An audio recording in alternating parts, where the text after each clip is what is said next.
Assalamualaikum warahmatullahi wabarakatuh. Saya Yuniar Susanti dari SPK SMA Pribadi Bandung. Saya mahasiswa PPG dalam jabatan gelombang 2 kategori 1 Universitas Asahan tahun 2022. Kali ini saya sedang membuat video aksi 2 PPL. Selamat menyaksikan. Baik, bismillahirrahmanirrahim. Assalamualaikum warahmatullahi wabarakatuh. Waalaikumsalam warahmatullahi wabarakatuh. Kurang semangat nih. Assalamualaikum warahmatullahi wabarakatuh. Waalaikumsalam warahmatullahi wabarakatuh. Baik, terima kasih ya sudah menjawab salam Ibu. Apa kabar semuanya? Baik, alhamdulillah ya. Baik, sekarang bertemu lagi dengan pelajaran Ibu, yaitu pelajaran Bahasa Indonesia. Sebelum kita mulai, Ibu mau kalian siapkan dulu alat tulis, kemudian bukunya ya. Silakan, yang belum boleh. Untuk yang sudah, terima kasih. Dan Ibu akan melakukan absen dulu ya. Untuk yang tidak hadir hari ini siapa? Ada Nuha dan? Udah ya. Baik, Ibu absen dulu. Yang tidak hadir ada Nuha ya. Baik.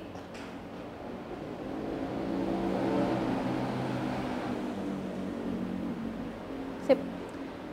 Baik, sudah Ibu absen. Untuk memulai pembelajaran hari ini kita berdoa dulu. Silakan untuk Nandra boleh untuk memimpin doanya. Sebelum kita mulai pelajaran, kita berdoa terlebih dahulu. Doa dimulai.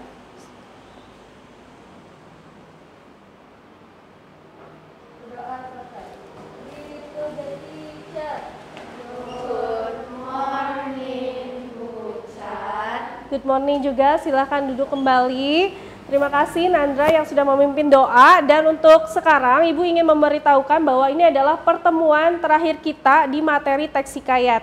Setelah kalian kemarin ya di pertemuan sebelumnya mengetahui apa itu hikayat, kemudian mengidentifikasi dari mulai materi unsur-unsur ya, kemudian isi hikayat, kemudian struktur dan kebahasaannya ya. Kita sudah mempelajari bahwa apa sih perbedaan antara cerpen dan juga hikayat, masih ingat?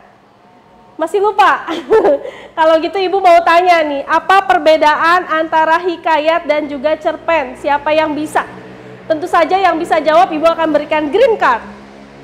Silakan, apa perbedaan antara cerpen dan hikayat? Ada yang bisa? Silakan angkat tangan. Green card loh. Oke, Alika boleh berdiri. Bisa lihat ke teman-temannya. Apa perbedaan antara hikayat dan juga cerpen, Alika? Kalau hikayat dia pakai bahasa Melayu kuno, Menggunakan bahasa Melayu. kuno. Kalau Sedangkan- misalnya cerpen sudah dimodifikasi dengan menggunakan bahasa Indonesia. Ya, betul sekali. Terima kasih Alika, tepuk tangan untuk Alika ya.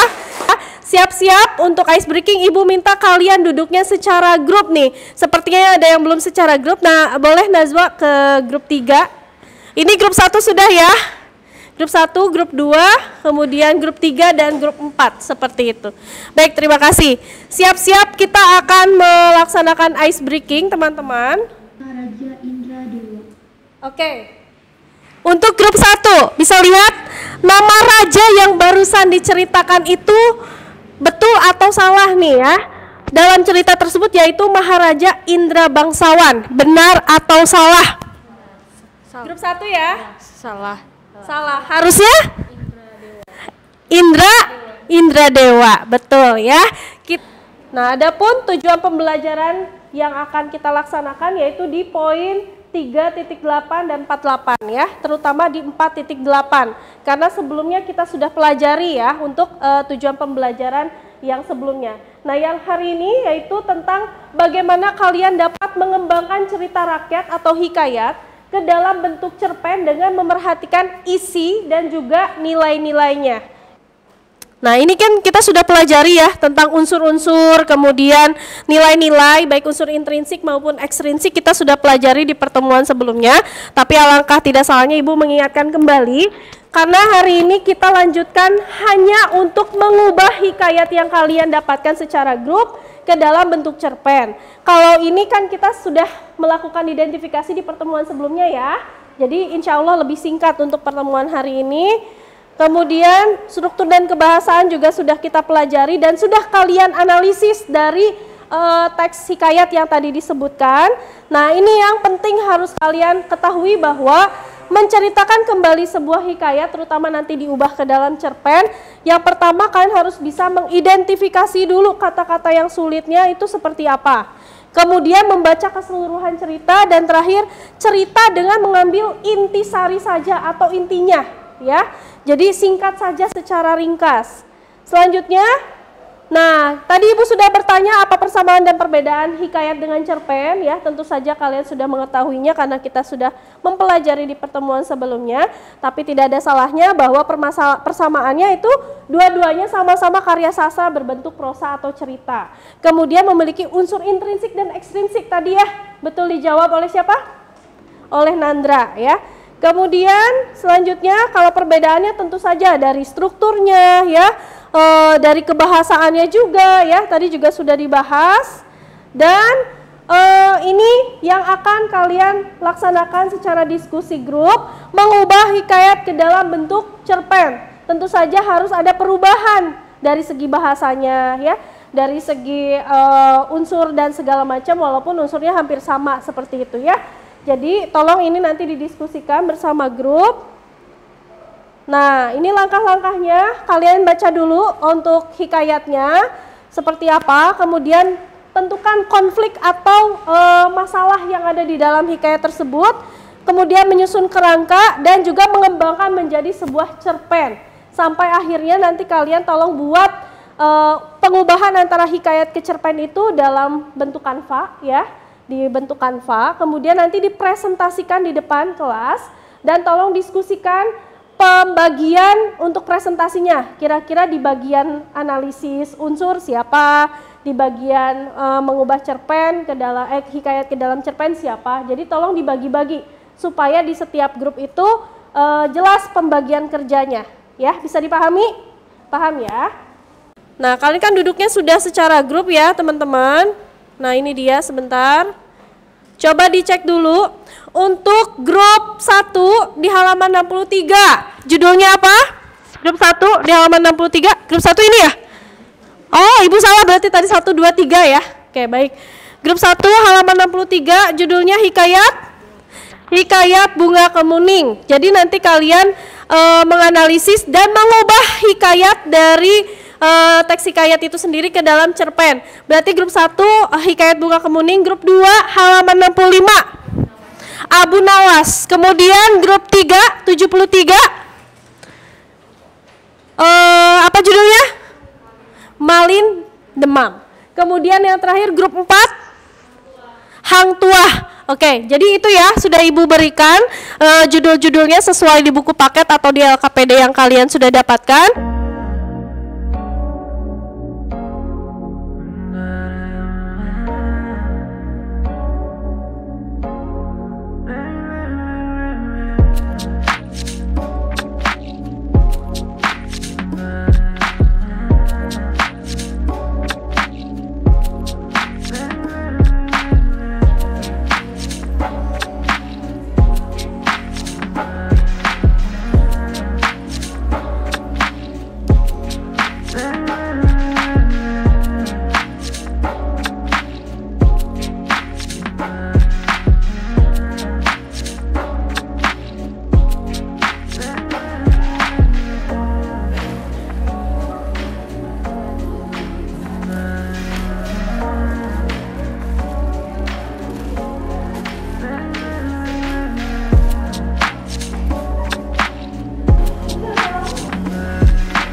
Boleh.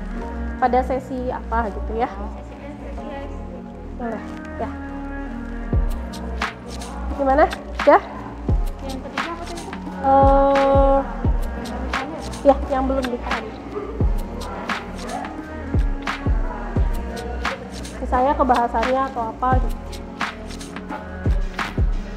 Ya. Gimana, udah selesai?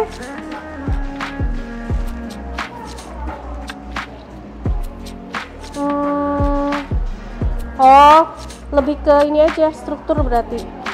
Ya, belum memahami struktur dalam teks hikayat misalnya, atau hikayat atau cerpen gitu.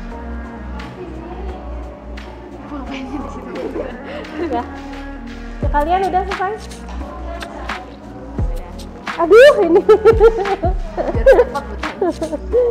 Sejauh ini oke, sudah dimengerti berarti ya. Baik, kalau begitu karena sudah siap untuk presentasi, maka Ibu akan panggil satu persatu yang sudah siap presentasi, dimulai dari grup 1 ya. Oke, baik, siap? Baik, silakan grup 1. Assalamualaikum warahmatullahi wabarakatuh. Nah, aku akan menjelaskan tentang unsur intrinsik di hikayat ini, yaitu termasuk tema, alur, tokoh, latar, dan sudut pandang. Pertama-tama, temanya adalah kebaikan Putri Kemuning. Lalu alurnya maju, sudut pandangnya orang ketiga, dan serba tahu. Amanatnya adalah kita harus berbuat baik kepada semua orang tanpa memikirkan imbalan yang didapatkan dari orang lain. Dan tokohnya termasuk Raja sebagai protagonis, ya adalah orang yang bijaksana dan selalu sibuk. Lalu ada Putri Kuning sebagai protagonis juga, ia ramah, periang, dan bijaksana. Selanjutnya ada komplikasi. Setelah salat Jumat, Raja Harun al-Rasyid membuat kompetisi kepada masyarakat sekitar. Ia mengatakan, siapa yang bisa mengangkat masjid ini akan saya berikan hadiah sebuah negeri dan kamu bisa menjadi raja di negeri ini. Untuk unsur intrinsik ada tema, tokoh, latar, alur, suasana, dan amanat, sudut pandang. Nah, untuk tema hikayat Malin Demam ini ada Malin Demam yang mencuri selendang putri bungsu. Untuk tokoh ada Malin Demam. Malin Demam ini suka mencuri, suka berjudi, dan giat bekerja. Dia adalah tokoh antagonis. Sekian dari kelompok 4, mohon maaf bila ada kesalahan. Assalamualaikum warahmatullahi wabarakatuh. Waalaikumsalam warahmatullahi wabarakatuh. Yuk kita kembali lagi untuk menyajikan hasil identifikasi analisis dan sampai menyajikan kembali bagaimana mengubah hikayat ke dalam cerpen. Oke, baik, dengan demikian kita sudah menuntaskan pembelajaran tentang teks hikayat ini. Nah, Ibu mau menanyakan kepada kalian, kira-kira apa yang bisa kalian ambil dari pembelajaran untuk teks hikayat ini? Ada yang bisa? Kira-kira apa yang bisa kita ambil dari pembelajaran teks hikayat ini? Didapatkan dari apa misalnya? Silahkan. Ada yang bisa? Kita sama-sama refleksi ya, sama-sama apa sih kira-kira manfaat kita mempelajari tentang teks hikayat ini? Coba angkat tangan, siapa yang bisa? Ayo, jangan ragu-ragu, silakan. Ibu tunjuk berarti ya. Nuha nih sepertinya mau berbicara, silakan Nuha. Kita jadi tahu kayak unsur intrinsik itu apa, unsur ekstrinsik itu apa, terus jadi tahu kata arkais. Oke, ada kebahasaan yang ada dalam hikayat ya. Sama arti-arti kata-kata kuno yang kita nggak tahu. Baik, ada arti-arti kata arkais juga yang mungkin sebelumnya tidak diketahui yang ada dalam hikayat. Bagus sekali Nuha ya. Jadi tadi yang Ibu sampaikan di dalam setiap pembelajaran itu pasti ada manfaatnya. Dan tadi Nuha mengatakan bahwa manfaat kita mempelajari dari teks hikayat ini, kita jadi mengetahui ada apa saja sih unsur-unsur yang membangun dari teks hikayat. Kemudian juga gaya bahasa yang menarik, karena mungkin gaya bahasa ini jarang kita gunakan atau kita temui di kehidupan kita sehari-hari. Ternyata ada di dalam teks hikayat ya.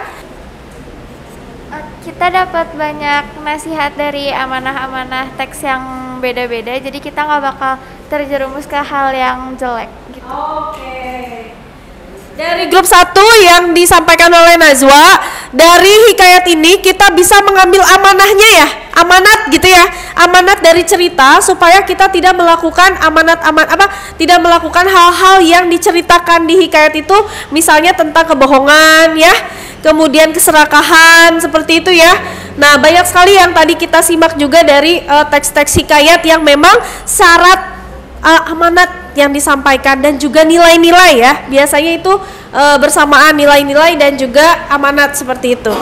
Lalu untuk yang kedua, yang paling menarik dari pembelajaran hikayat adalah bagian mencari kata arkais karena dapat pengetahuan baru dari kata-kata yang tidak biasa kita temui. Betul. Jadi tahu artiannya. Betul.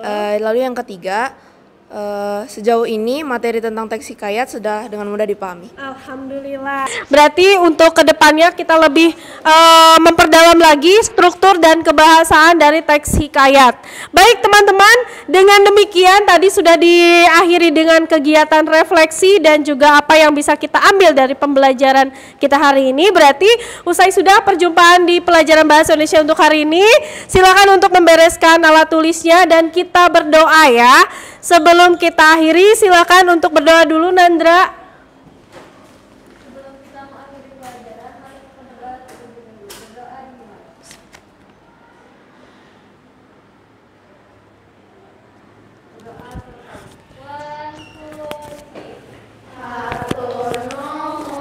Sami-sami, hatur nuhun. Silakan untuk istirahat dan terima kasih banyak. Assalamualaikum warahmatullahi wabarakatuh.